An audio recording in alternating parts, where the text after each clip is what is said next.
I'm really, really delighted to be here. Thank you for the amazing invitation, Sang-Hui and all the other colleagues. It's my first time in Korea. I'm delighted, and I fell in love with the country already. So thank you so much for having us. So slightly different presentation from the other two. I'm going to talk about the treatment and where we are with the treatment of complex PTSD using this new approach, ESTAIR, the new treatment. But is it sliding? Oh, the key, sorry. Before I talk about the treatment, I would like just to talk a little bit again about the diagnosis. I won't go through the individual symptoms that these have been covered already by Mark and Phil. But I would like to say something that has not been covered, which I think from a treatment approach is an incredibly important point. These additional DSO symptoms, affect dysregulation, negative self-concept, and disturbed relationships are cross-diagnostic symptoms. That means that you can find them in every single disorder in ICD or DSM, from depression, anxiety, OCD, substance misuse, eating disorders, they are incredibly common. In the case of complex PTSD, we assume that they are the direct result of a traumatic stressor, whereas the mechanisms as to why they appear in other conditions may vary. And why is that an important point from a treatment perspective? We know that these symptoms appear in many other conditions, and we know that many other mental health conditions, the people who suffer from these other mental health conditions, they have been exposed to a number of traumatic life events. So psychological trauma is very common across mental health.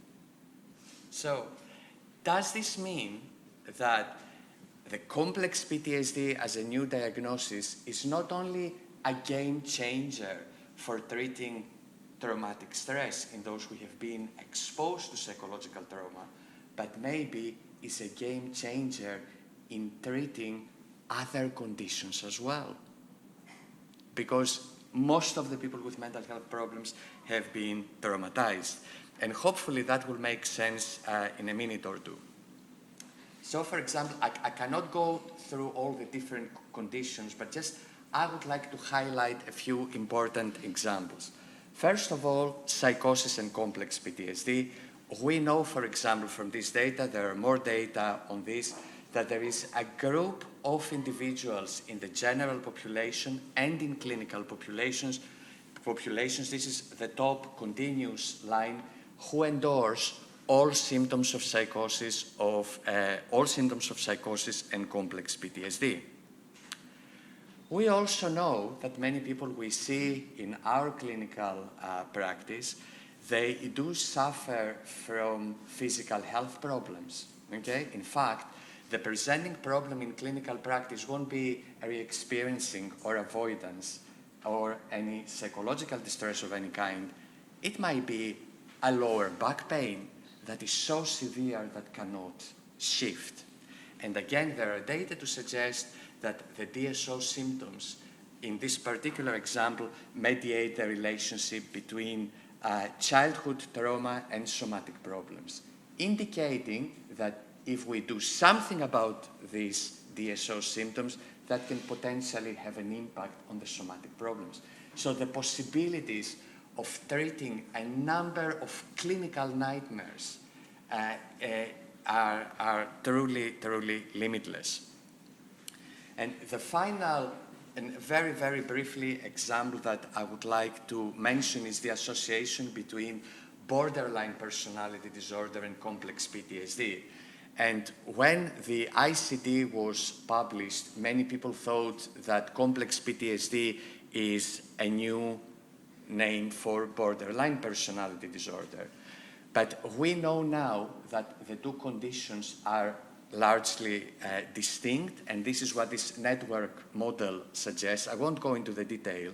It shows that there is a big distinction. The two conditions are quite distinct, but we also know from the clinical practice there is a small group of individuals who endorse the symptoms of both conditions. And I think, I don't have any data to show you, that this particular population might require something different rather than what I'm going to show you today.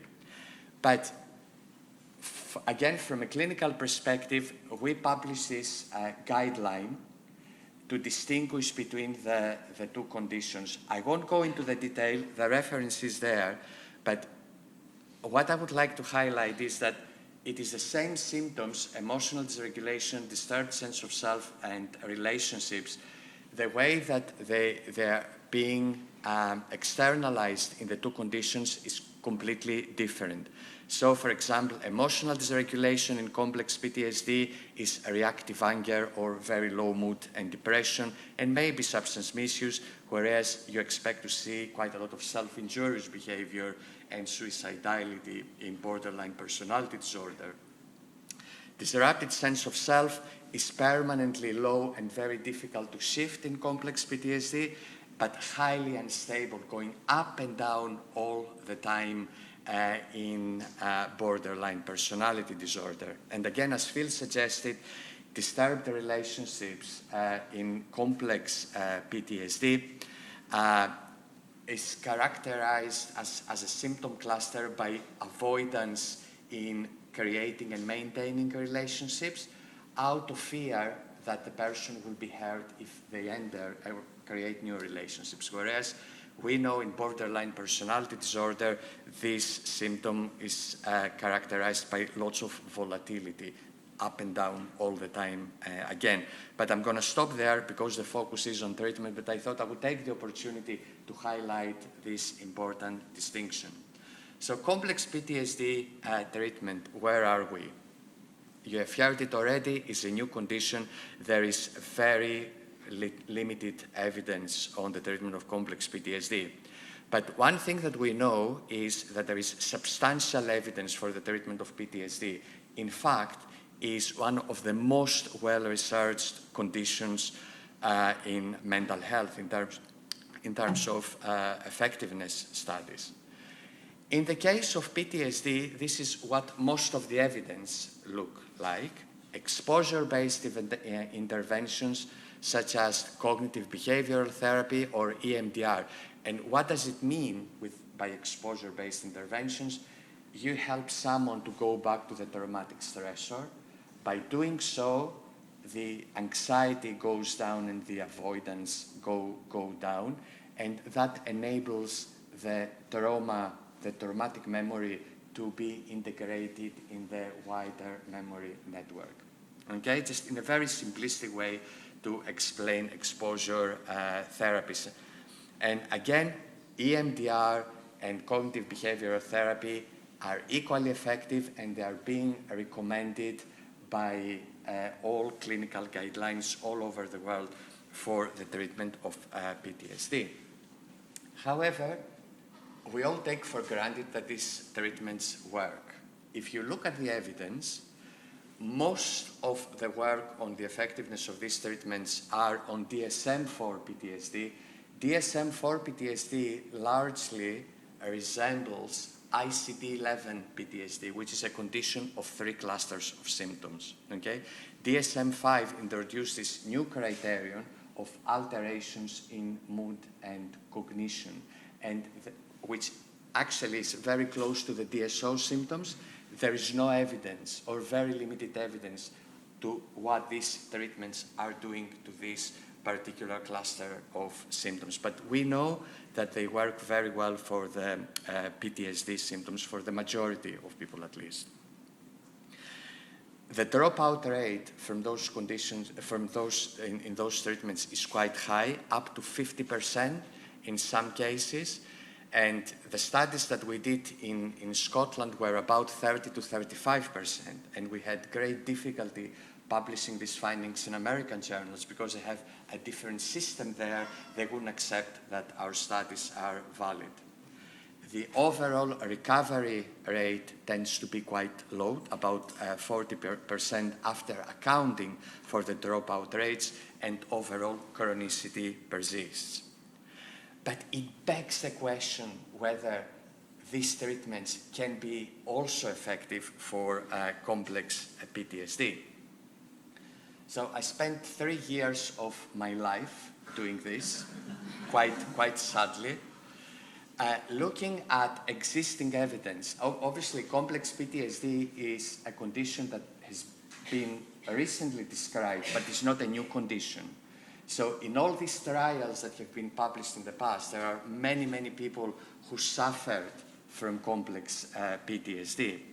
So we looked into more severe PTSD cases that resemble complex PTSD using proxy measures in this very, very large meta-analysis.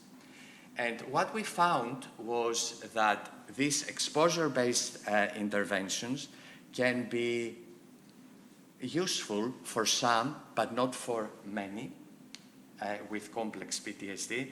And the most important finding was a moderator of outcome that we found, and that was childhood trauma. So if there is a history of childhood trauma, these treatments are less likely to work in those with complex PTSD. And childhood trauma, we know that is possibly far more widespread than adulthood trauma. In fact, in clinical populations here, I won't go into the detail, these are data from our service, clinical service in NHS. Most people are what we call polytraumatized. So they have experienced trauma in childhood as well as in adulthood. And Phil talked a little bit earlier on about ACEs. ACEs, adverse childhood experiences, are not necessarily being recognized as traumatic events. However, we found from our work that they can be very, very toxic, and they form high, very strong associations with complex PTSD. Again, we only have a few examples here, but they are incredibly common in all countries.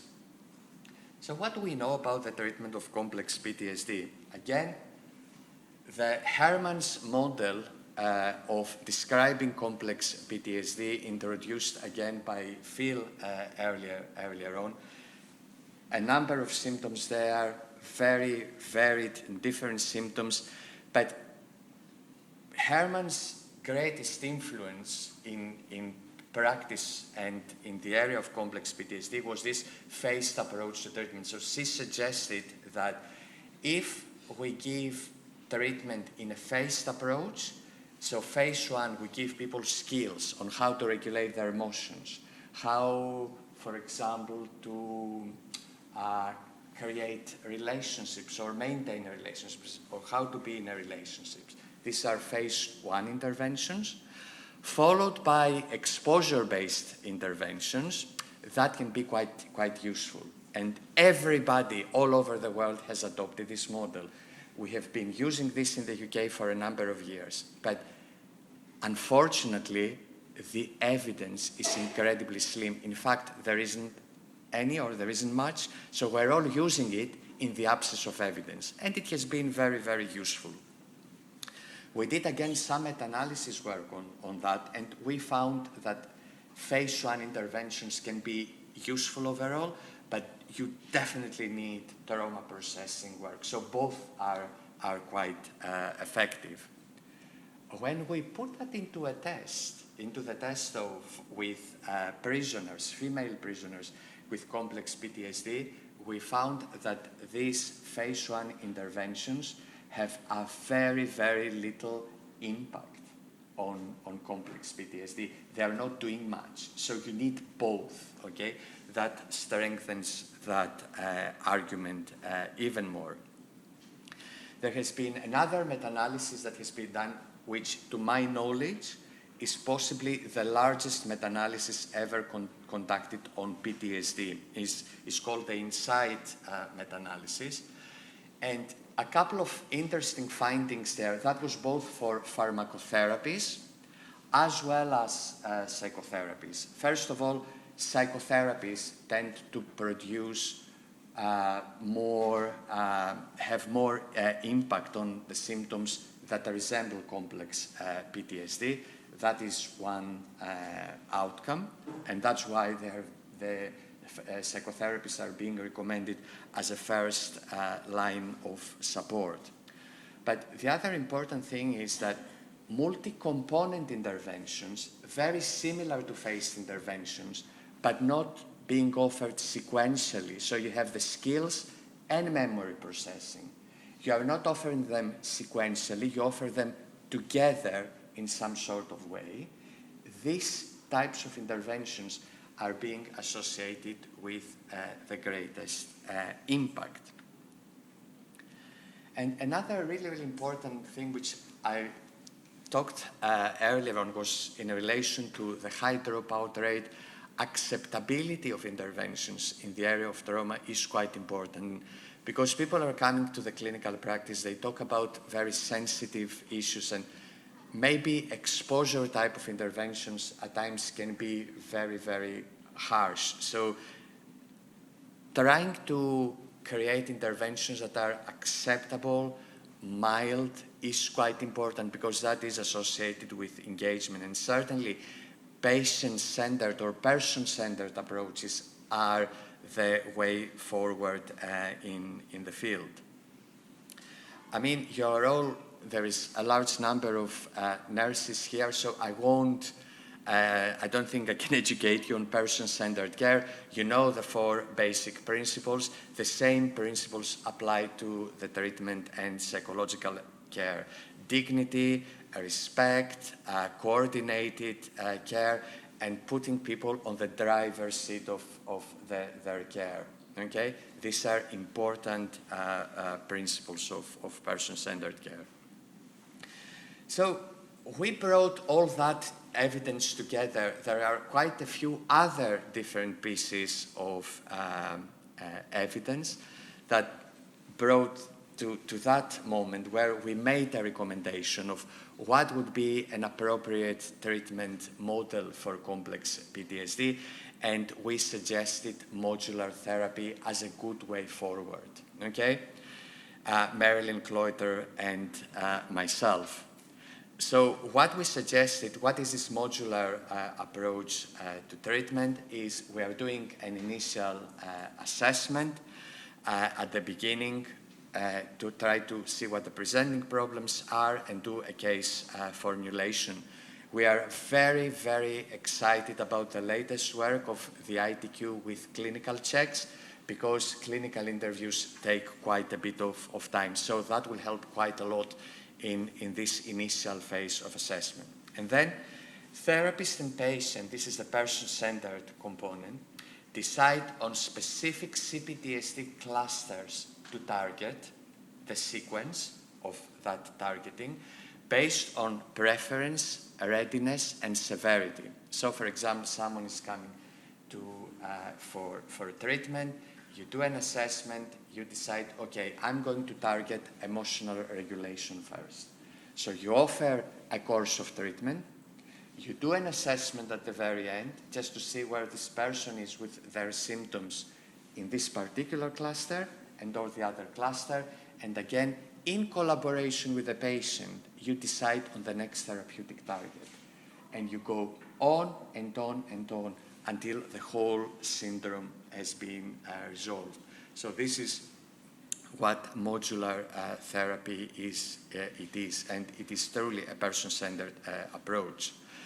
The good news is there are so many different interventions for each of the clusters, and people can develop their own kind of model of modular therapy. And I don't have the time to go into the detail of that, but there is plenty out there in the literature on interventions that can have a specific impact on all these different clusters of the DSO clusters and the PTSD clusters. But you won't be surprised, perhaps, to hear that we have developed our own. So we have repackaged all that, and we have extended Marilyn Cloyter's skills training in affective and interpersonal regulation for complex PTSD.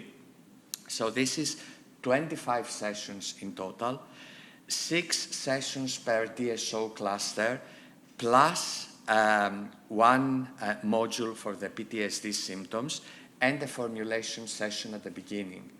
It is such a flexible approach that we can extend, increase, or decrease the number of sessions within the clusters, and most importantly, we can extend the narrative exposure component of the intervention, because some people need it, especially if they have been multiply traumatized. A little bit about the theory of why this might work. So ESTAIR sees trauma as an experience of resource loss. Because of what happened to someone, they either never had the chance to develop certain skills, or what they had developed has been compromised. And go back to what I said earlier on about childhood trauma. So if children experience a number of different events, they are preoccupied with what happened to them, though naturally they have to deal with that. Their focus is not how I'm going to be good in relationships, how I'm going to develop a strong sense of self, how I'm going to be good at regulating my emotions. So it's a resource loss. And the aim of treatment is either to help someone build those resources from scratch or replenish those resources. Okay? So that's the theory.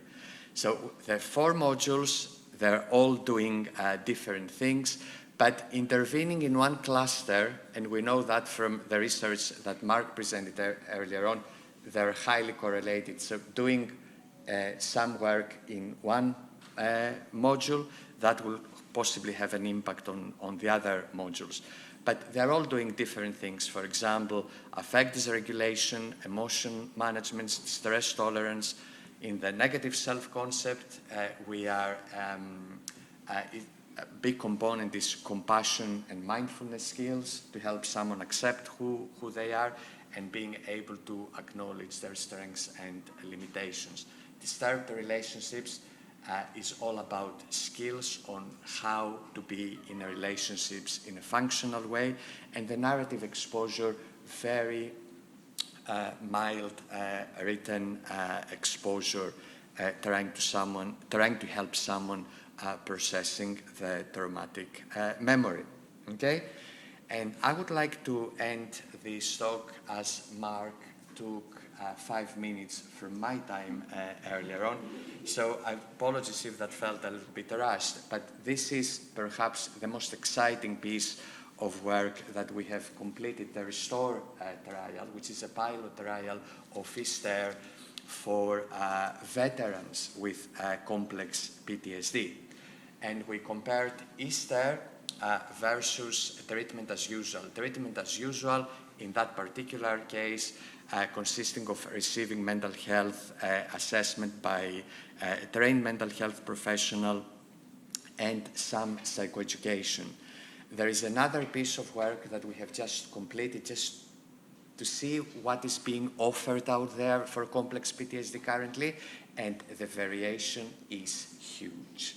And I think this is not good for research purposes, it's not good for our patients, and it's not good for our clinical practice. So we will try to bring that together, and hopefully the ESTAIR as a model is the answer to all that.